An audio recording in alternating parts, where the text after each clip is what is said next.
So I stood up and I was honest and a bit blunt, and I was like, my name's Evin and I'm a gangster. And it was an awkward silence. So some of it might laugh, I think it's a joke, but it's the truth. A lot of innocent blood in my hands. I hurt a lot of people. I'm tried for attempted murder and probably with aggravation. Looking at about 15 years. I've got a baby on the way who I think I conceived while having the virus, which I think I've picked up. This person that is there has got full-blown AIDS, and it was a scuffle at night. So yeah, and the statement was, I know there's a God out there, but I don't believe I deserve His forgiveness. So when I newly moved back into Sydney to be with Mom, there were guys who I'd say were infamous. I'm not going to mention their name, but when I come in, they were like, I'd say the leading gang. They were known for killing people, coming off their court cases because they had connections in the police station, and they were always hurting, stabbing people and robbing people and doing some crazy stuff, and so they were very respected in the community. So in my mind at the time, I think I was 16, if I could earn their trust, the night would come when my stepdad would try to assault my mom, and I'd be able to call him and they'd kill him. So I started to hang around with him. So I was what we call in our color colloquialism just a true light. So I cleaned a marijuana for them and go buy beers for them just to earn trust. And you know, someone once said, if you show me your friends, I'll show you your future. So obviously I came from a place of where now I was clean, as my son would say, where I was serving God in Woodlands East. I was well-spoken, a studious young man, now into the heart of what gangsterism was. So slowly but surely I started to pick up the ways of the streets. I just said I was a late bloomer because most colored young men start this at a very young age. But it's funny because even I've always been a young man with drive and determination, and whatever atmosphere I come into, I don't like to be second best. So the same drive I used to make something of myself when I wanted to live a good life, I use the same drive now when I wanted to do the wrong. And eventually I learned the ways of the street myself. I started drinking, cigarettes progressed to marijuana, and then eventually I was smoking crack cocaine. And the irony of this whole thing, the first night that I took in crack cocaine was my initiation night. Long story short, I was questioned about my loyalty to the gang. And obviously I vouched my loyalty, so there was a question put to me, or a challenge I should say. And I remember the nights clearly we were on the corner, and it was the next person who takes the corner, it was to rob him. And it just so happened it was the heroin merchant who came around the corner. So we approached. I was the youngest of the four. Long story short, with the spoilers of it, his money and his phone and so forth, they bought crack cocaine and some more alcohol. So because I was a part of it, I had to obviously take it in with them. That was the first night that I smoked rock. It was also my first court case. It was first night of, I'd say, shedding blood in a group. So it was like, even my initiation into was now opening up myself to a world of demonic activity. So now I was one of the boys per se, and eventually time progressed, and I was still in school, imagine, and smoking crack cocaine. And because they were all working and all my senior, whenever we get arrested, and I was the youngest, if I took blame for the crime, then they wouldn't have had to pay bail. And because I was a well-spoken young man and quite studious, and I was doing maths and science and biology, and there was a bursary program which I was attending, which I'd actually, I think I qualified for that at the end of grade 10. So all of these works were my benefits in the courts of law. And I took it upon myself to study the Child Justice Act at this stage, and I found somewhat about it was a clause stipulating that if a minor takes full responsibility for his criminal actions and is still in school and shows prospects of making something of his life, court of law cannot sentence him custodially. So I used it as a crutch throughout my high school years. So I attend courts in full school uniform with exam timetables and certificates from the previous year, and I present myself as a well-spoken young man who's just a victim of circumstance.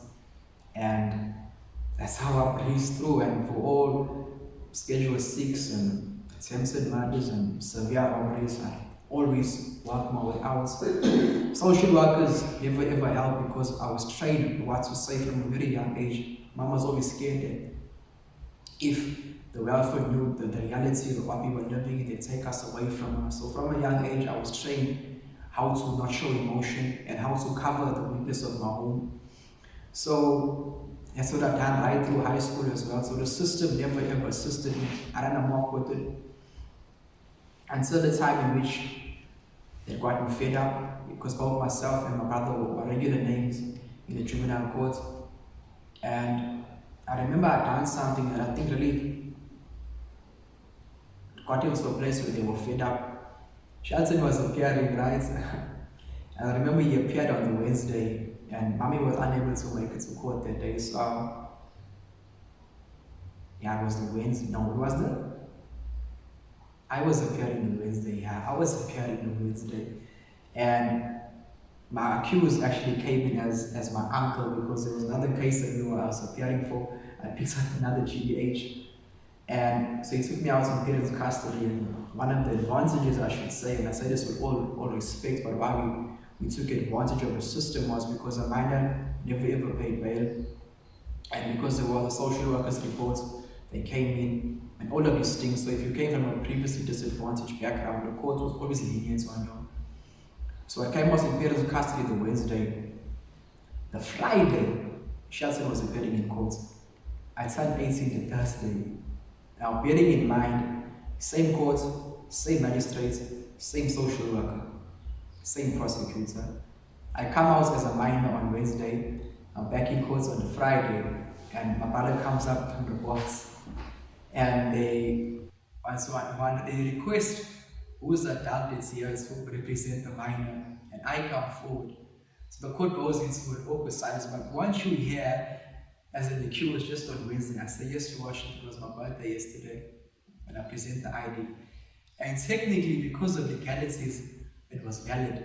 So, and I said, you Evin Christmas, I'm tired of you, we've run amok with this court for far too long. So in the other case, they promised that they were going to sentence me. So they kept me on trial for about 2 years, trying to gather as much evidence as possible.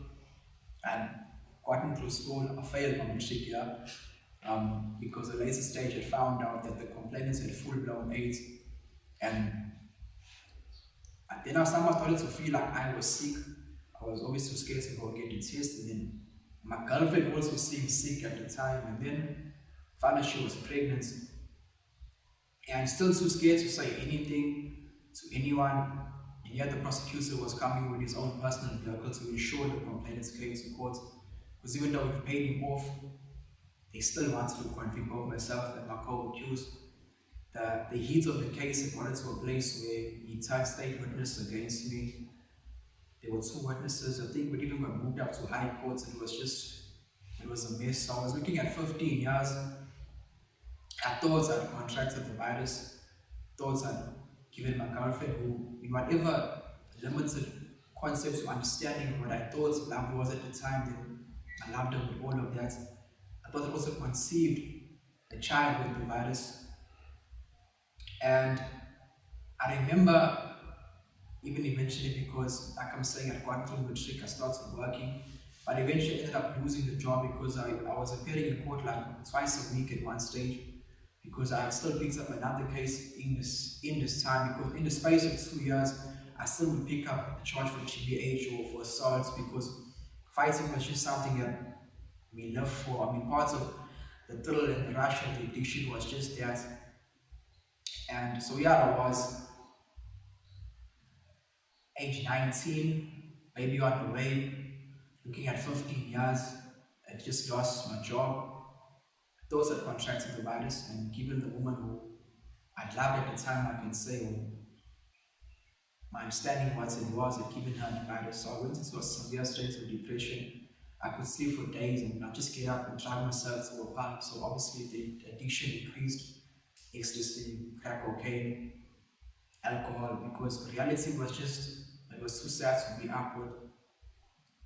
And obviously, like I said, I encountered God my young age, so I always knew where home was.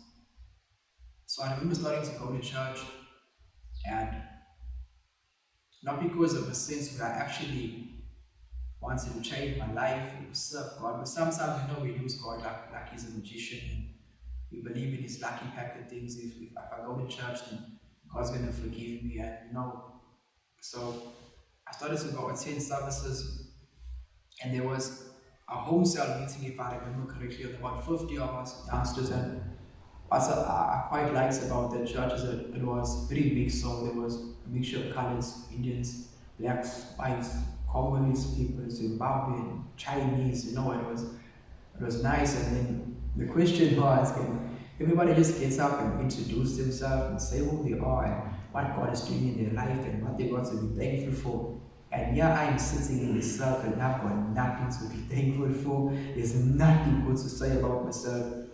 And it's like the more I thought and the more I dug deep, all I just saw was darkness and evil.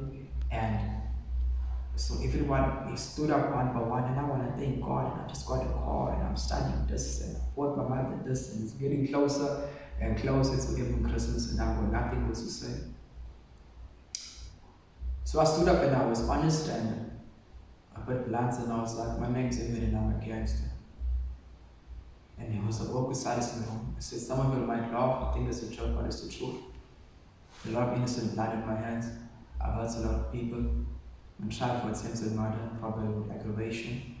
Looking at about 15 years. I've got a baby on the way who I think I conceived while having the virus, which I think I've picked up. This person that I still it's got full-blown AIDS, and it was a scuffle at night.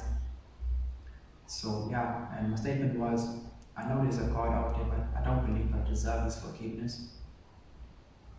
But if maybe He could just give me a chance for my son's sake, because I grew up without my father. And I remember the room even almost going cold, and the youth leader, she approached me very, very warm speech, and she just embraced me and she said, Evin, you must understand something. Christ has forgiven you. You can't out-sin the grace of God, but there's consequences for your actions. And whether or not tomorrow you get found, I'll appear in court the following day, and whether or not you get found guilty tomorrow, just know that Jesus loves you. And this is truly going to test is how much do you love Him.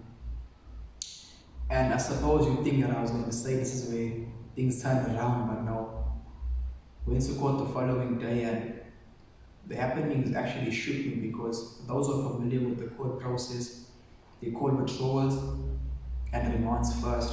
Trials and sentencing, they call last on the road. So we were like third or fourth on the road for court. So I was quite shocked. Obviously myself and my accusers who come in separately now, because we weren't friends anymore. He turned state witness. In fact, he actually stabbed me as well, so I still got a scar in my shoulder, trying to force me to take responsibility for the case. Like I would usually when I was a minor, when I was an adult now, so it's not so easy anymore. And the prosecutor, and bearing in mind, like I said, he was coming with his own personal vehicle to pick up the complainant, to take him to court, because he wants to convict us. He gets up, he says, this case is going to go far too long. Insufficient evidence, splitting his charges must get shot. Walks off that case that day. And that should really be the stage when I should have turned around, but sometimes we take the grace of God for granted. I would say it's the goodness of God that should lead a man to repentance. But you, how foolish are you that you use it as a license to sin? And I think, if anything, that particular incident describes that.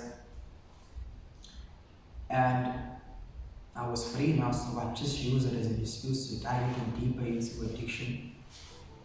And time progressed, but one thing I had done is I stopped violent crime. Eventually got the courage to go up and get checked, and I was clean.